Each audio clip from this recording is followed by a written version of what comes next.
Hello, કેમ છો વિદ્યાર્થી મિત્રો? જય શ્રી કૃષ્ણ, રાધે રાધે. હું છું ધ્રુવીર સર અને જ્ઞાનજ્યોત ગ્રુપ એજ્યુકેશન ચેનલ પર ધોરણ 8 માં ભણતા દરેક વિદ્યાર્થી મિત્રો, વાલી મિત્રો અને ગુજરાતભરના શિક્ષક મિત્રોનું હાર્દિક સ્વાગત કરું છું. આશા રાખું કે તમને મારા વિડીયોમાં મજા આવતી હશે. તમે તૈયાર કરતા હશો ને પરીક્ષા જે આવી રહી છે તમે તૈયારી કરતા રહેજો. હવે આજે હું તમારા માટે સરસ મજાનો પ્રશ્ન આઈએમપી પ્રશ્ન કાયાંતરણ જે દેડકામાં જોવા મળે છે. પરીક્ષામાં પ્રશ્ન એવો પૂછાય કે કાયાંતરણ એટલે શું? યોગ્ય ઉદાહરણ અને આકૃતિ દોરી સમજાવો. તો હું શરૂઆત કરું છું આકૃતિથી. બધાને ખબર છે ધ્રુવીલ સર આવે એટલે ફિગર લઈને જ આવે. કોઈક ના કંઈક આકૃતિમાં દરેકે દરેક ચેપ્ટરમાં દરેકે દરેક વિડીયોમાં હું આકૃતિ સાથે રજૂ થયો છું. આકૃતિ વગર હું આવ્યો જ નથી. ચલો આજે આપણે સ્ટાર્ટ કરીએ કાયાંતરણ. હવે શું છે સર આ બધું?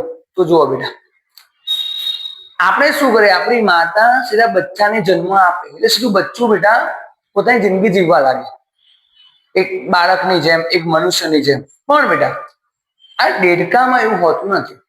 સૌ પ્રથમ અહીંયા જો આ દેડકું છે.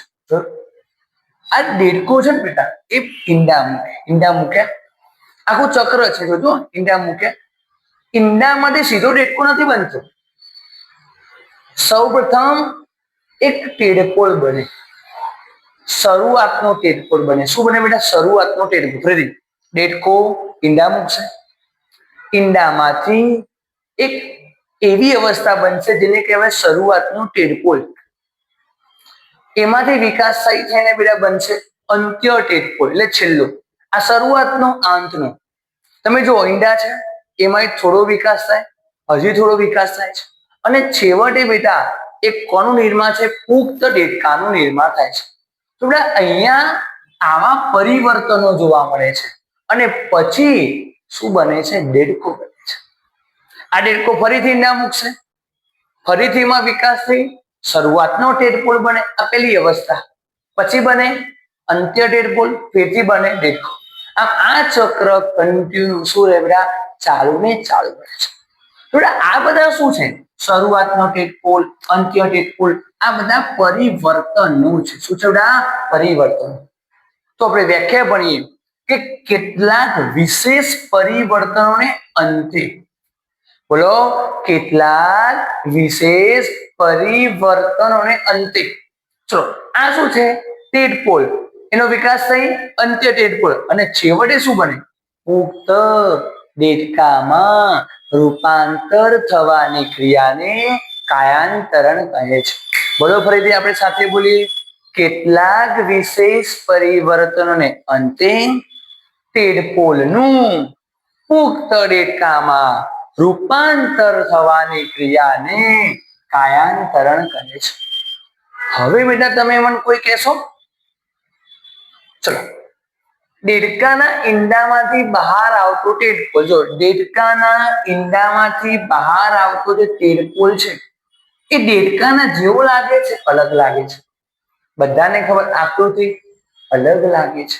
તો જો લખ્યું છે દેડકાના ઈંડામાંથી બહાર આવતો ટેડપોળ એ પુખ્ત દેડકાથી કેવો દેખાય છે? અલગ દેખાય છે. પણ બેટા તેનું વૃદ્ધિ થાય, વિકાસ થાય અને કોના જેવો બની જાય છે? પુખ્ત દેડકા જેવો.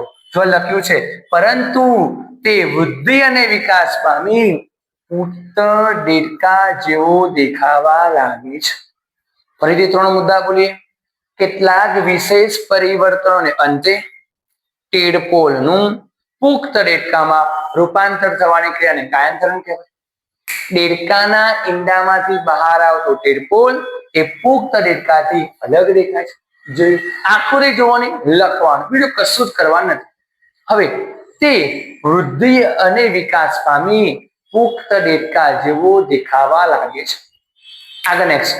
પુખ્ત દેડકો, બધાને ખબર છે દેડકો જમીન પર રહે અને પાણીમાં રહે. તો દેડકો જમીન પર કૂદી શકે છે અને પાણીમાં તરી પણ શકે છે. બસ આટલું લખવાનું છે મિત્રો. જો તમે મારો વિડીયો જોઈ રહ્યા હોય અને તમે મારા જે ઓફલાઈન સેન્ટર છે જ્યાં વિદ્યાર્થી મિત્રો હસી હસીને મજાક કરી મારી સામે live to live face to face ભણે છે, તો હું મારું ઓફલાઈન સેન્ટરનું એડ્રેસ જણાવી દઉં તમને ફરીથી એકવાર. 143-144 ટાઈમ્સ વર્લ્ડ કોમ્પ્લેક્સ છે મારું, એટલાન્ટા શોપિંગ મોલ એક્ઝેક્ટ સામે, અલથાણ, સુરત. તો તમે વિડીયો જોઈ રહ્યા હોય અને મારા ઓફલાઈન સેન્ટરની આજુબાજુ 5-7 કિલોમીટરના વિસ્તારમાં તમે રહેતા હોય તો અવશ્ય હું તમને એવું કહીશ કે મારી પાસે તમે ઓફલાઈન સેન્ટરમાં આવો. હું અને મારી શિક્ષક મિત્રોની ટીમ તમને ભણાવવા માટે એકદમ આતુર છે, તત્પર છે. ઓકે, સ્ક્રીનશોટ લેવો હોય તો વિદ્યાર્થી મિત્રો તમે લઈ શકો છો. ઓકે, તો આ વિડીયોને મેં અંત સુધી રાખું છું. ભારત માતાની જય. જય જય કરવી ગુજરાત, જય વિજ્ઞાન.